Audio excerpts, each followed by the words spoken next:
Hi, in this video I'm going to show you the various desk modes.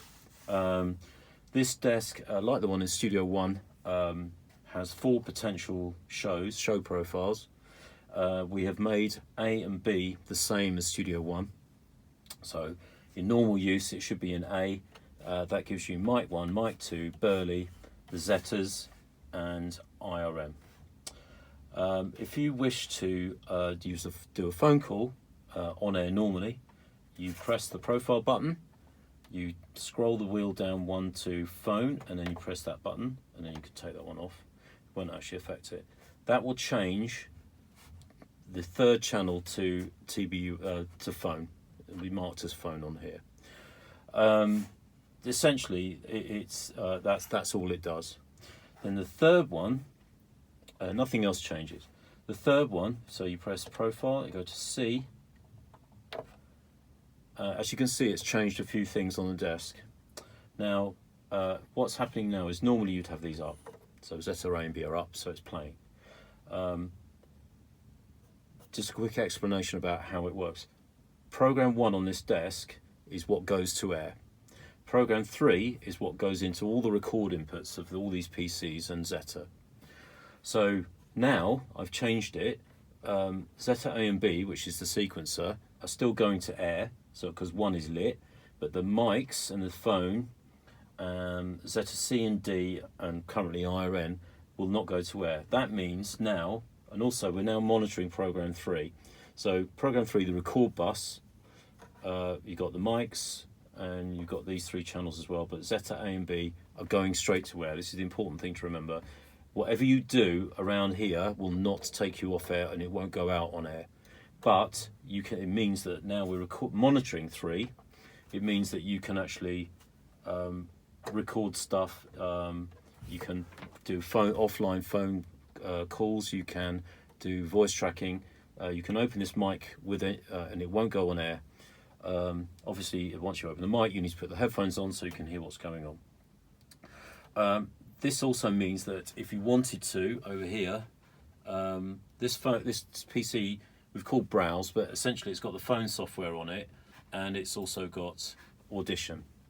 And now, if I hit record here, and I talk into it, 1 2 1 2 1 2 1 2 3 4 5 6 7 8 9 10. And shut that. So I've now recorded a little bit of audio on here. It could be an interview with somebody.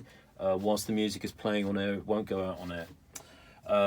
Obviously I need to hear that, so I pick a channel, not these 2 obviously because they're on air, but if you go over here to the RM1 source, browse PC, it's actually the first one, exit, I can fade that up because again we're on bus 3, not bus 1, and Zeta A and B are still on bus 1, and I can hit go, and and I talk into it, 1 2 1 2 1 2 1 2 3 4 5 6 7 8 9 10.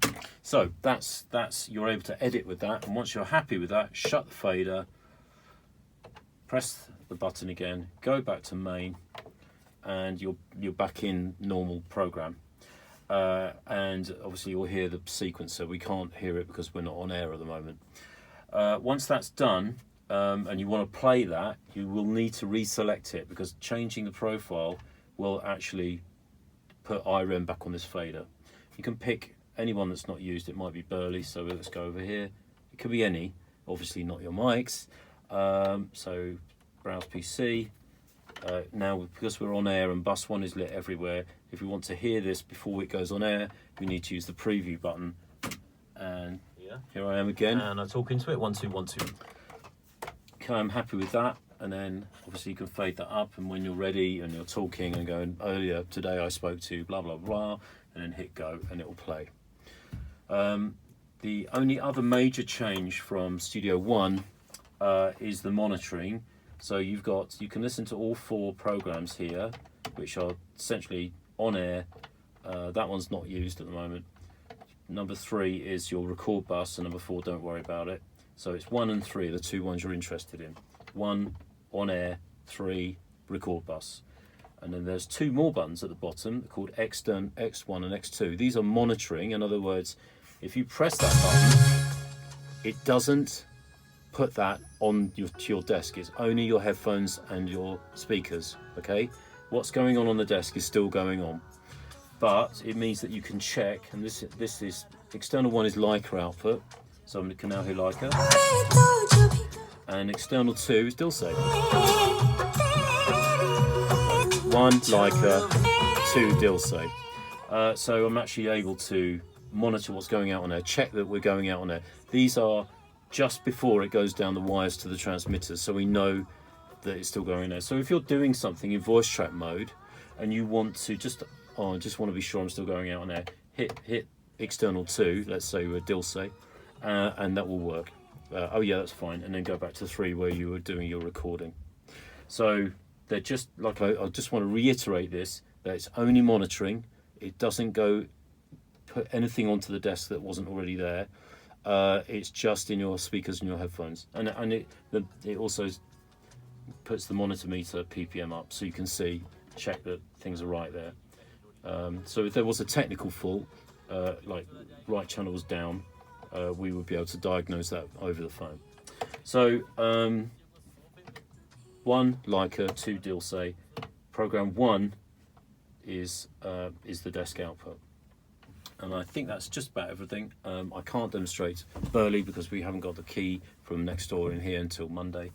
But I will do another seminar which discusses how to do voice tracking into the system if you don't already know it, and how you can move your how you can do the segue so you make your show sound really tight if it's pre-recorded.